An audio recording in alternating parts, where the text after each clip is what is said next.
So I'm not sure how well this is going to come in, but it's about 5 o'clock at night here on January 26th, and apparently at 9 o'clock this morning a tree fell on a house, and this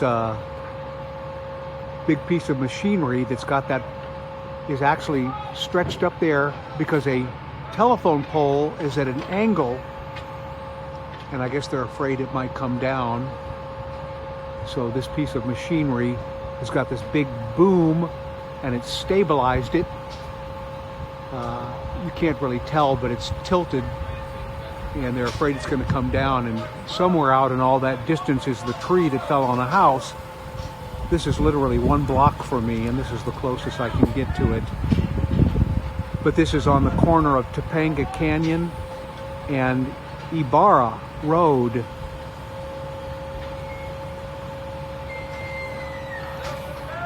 And like I said, a tree fell on a house, but I don't know what house, because I can't get any closer than this. But this has been going on now for like 7.5 hours.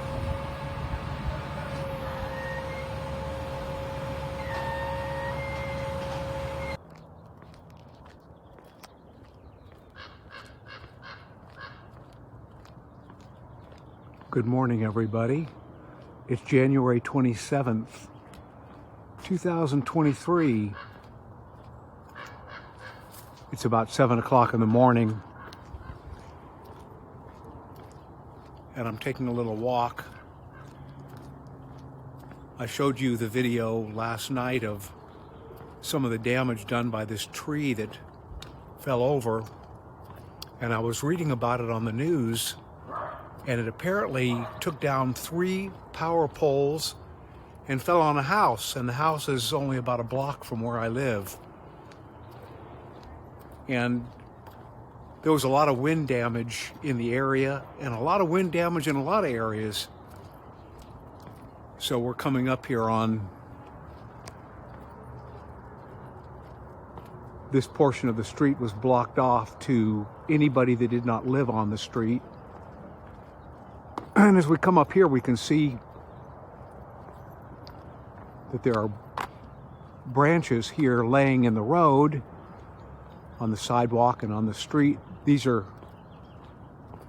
some of the branches that happen to come off of other trees in the neighborhood. But this tree that actually fell down, if I'm not mistaken, I used to walk by this with Sticker, my dog, almost every day, and it was a huge tree. And these trees in this neighborhood seem to lose a lot of branches during the wind, you know, when it's windy. And a neighbor just up here I was talking to last night, and she told me that some branches had fallen off some time ago, and they were pretty big, and they were blocking her driveway and stuff, and she was concerned that a branch might fall and hit her car. So she contacted the city to see about trimming the tree. And this was the tree, these are the trees like this one here on the median, the area between the curb and the sidewalk. I think that's what you call it. And she was told that the city only trims those trees every 12 years, and that if she wanted to trim it, she would have to get a permit and do it herself. And she told me it cost her $500 that she had to pay for out of her own money to trim the trees that I guess belong to the city. Another unusual thing about this is it's my understanding that if a tree on your property falls and damages your neighbor's house, that it is not your fault. It's considered like an act of God. The wind did it, and therefore the owner who owns the tree is not liable for the damages to the party whose house the tree fell on. I'm an insurance broker, and I had this come up once, and this is what I was told by the claims department. So, I mean, the homeowner's insurance for the person that owns the house that was hit by the tree would cover the loss, but it would not be the responsibility of the person who owned the tree.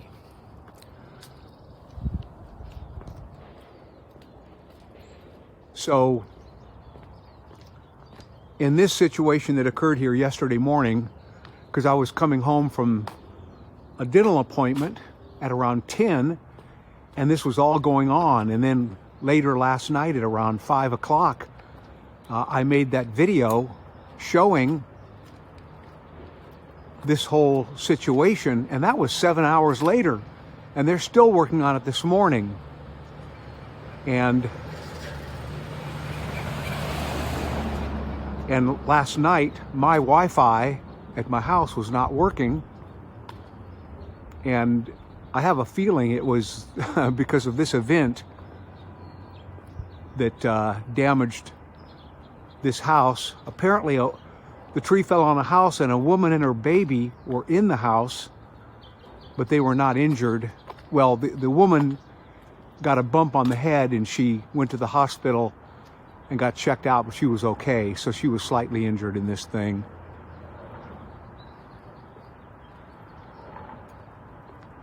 But this is not cordoned off now, and I'm sure all the tree is gone. But literally, this is 22 hours later, and this road is still blocked off, and LA DWP workers or whatever private contractor they're using are here to fix this. And in my video last night, I was showing where I thought they were propping up a telephone pole. I believe it was this one, and it was leaning, but in thinking back on it, they weren't trying to prop up a pole that was leaning, because that wouldn't make any sense. They were actually putting up a new pole.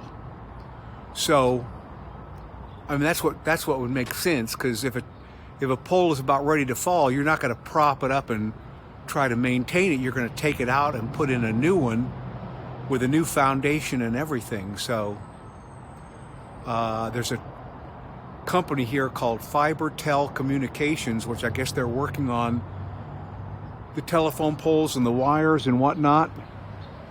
And wow, there's the tree right there. And this pole right here on the right, I'm pretty certain is the one that was replaced last. Well, in fact, I'm certain it is, because I could tell by the location there's no other pole over here. So they had to put that pole up last night.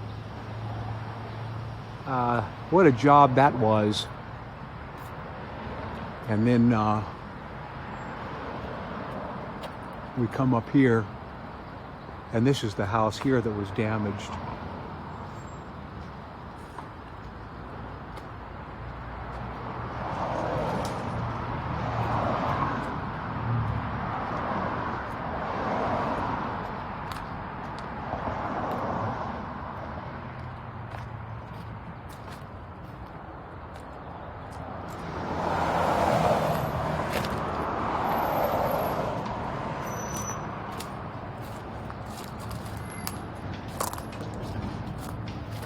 There you can see where the tree did quite a bit of damage to the house, but it didn't crush it.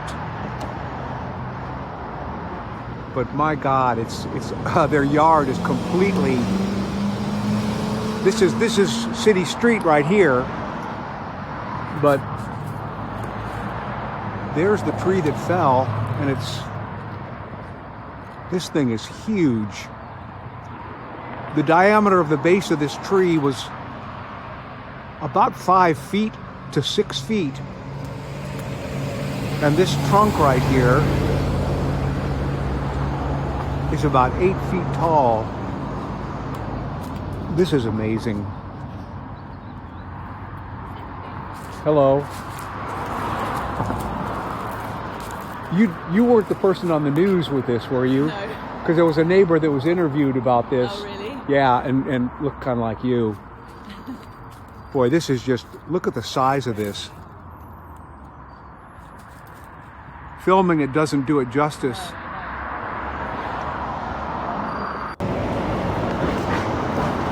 You know, looking at the size of this trunk, the camera just doesn't do it justice. There's a Spectrum truck right there. This lady that I was just talking to right there, she lost her Wi-Fi just as I did. But from the ground right here all the way up to the top of this area right in here is about 8 feet. This is massive. My God. And then it kind of took out a little of this yard here, but this is just incredible.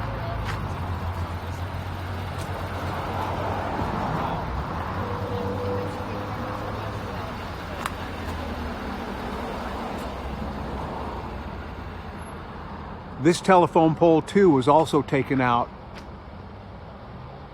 That's a brand new pole right there. And there's the house that it hit. And that's bad, but it didn't destroy it. They've got some kind of a signage on the house saying USO restrictive use. So I guess they've red tagged the house or something like that.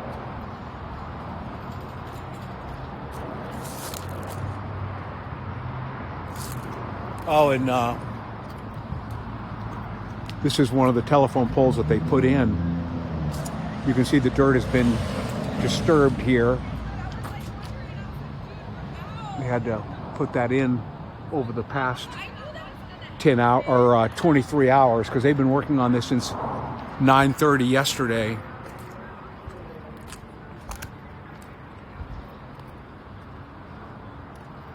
What an event.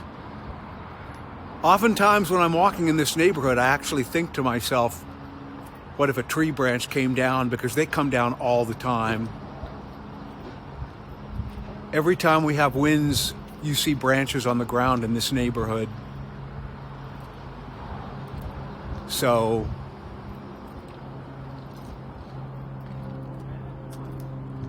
you can only be so careful.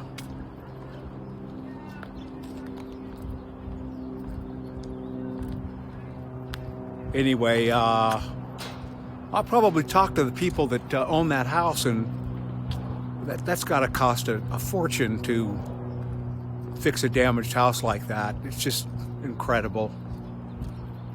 And they were lucky that nobody was hurt except for some minor injuries.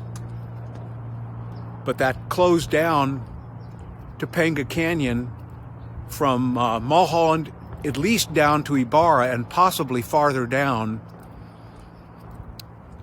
because cars could not come through this street here. This is Ybarra Road, and they were using this street just to the west here, San Feliciano, as a thoroughfare last night. So that's what wind damage can do.